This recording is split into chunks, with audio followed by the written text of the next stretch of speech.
All right, welcome back to another Tip Tuesday. My name is still Tim. What we're going to do today is check out how to customize your cockpit, most specifically with your handlebar setup and your brake lever setup. So as you can see, after you've gotten your bike assembled, there are some other ways that you can customize your setup to be as comfortable as possible. Specifically with the handlebars, as you can tell, if this is put together correctly, this is not a great setup.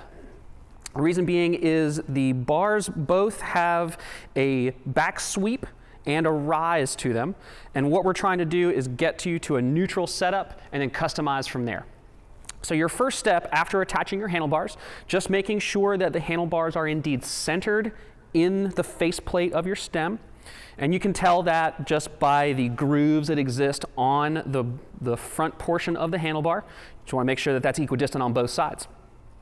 So this setup is kind of a poor setup. And the reason being is when you have your hand on the grip, what you're going to have to do is drop your wrist in order to get a finger out onto the brake lever. That split second of decision-making time is not going to end well. So what we're going to do is set this up so that everything is very easy to reach and that your reaction time is going to be that much quicker.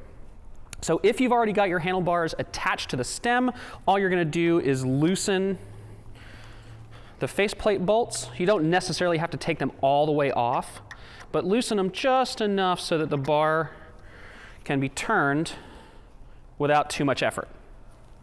So you want to note that the sweep of that bar comes back toward you slightly, about like that, and that even though all of these bits, the shifter, the brake levers, and the display are already installed and set by the factory, you can customize these and move them to wherever you want. Whatever's the most comfortable for you, that's what we're after here. So after you've got the handlebar mounted, you've got it loose enough where you can adjust that angle. Ideally, what we're looking for is an angle of the bar and brake levers so that when your hands are on the bar, your wrists are totally straight. We're not looking for any bends like this or like this. You want everything nice and straight so everything is really easy to get a hold of. If the bar is not at a good angle for you, likely what you'll experience is your pinkies are going to go numb. If that's the case, you'll want to kind of readjust your cockpit in order to get rid of that. After you've got the angle of the handlebar sorted to your liking, go ahead and tighten down those stem faceplate bolts. If you want to get really technical on these, the torque specifications for these bolts is 5 Newton meters. So at least get those snug enough to where you go for a test ride to test that theory that your brake levers and handlebars are in a good spot. Great. So you're at that point there. The next thing is to be able to adjust your brake levers. These little pinch bolts are 5mm hex and typically reside underneath the bar. So you loosen those guys up, and then you can change the angle of your brake levers. If you want to have your brake levers at 2 different angles, totally cool. Whatever makes the most amount of sense and is comfortable to you. So this particular setup, again, from the factory tends to be very neutral, but if you want to make some changes, no problems there.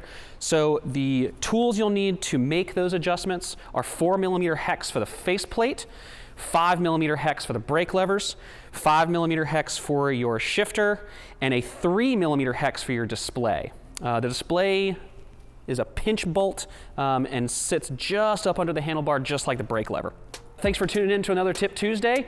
Again, if you've got any other questions for us, you can give us a call at 888-884-4346, as well as getting us an email at support@gen3ride.com, or you can hop on chat. We'll see you next week.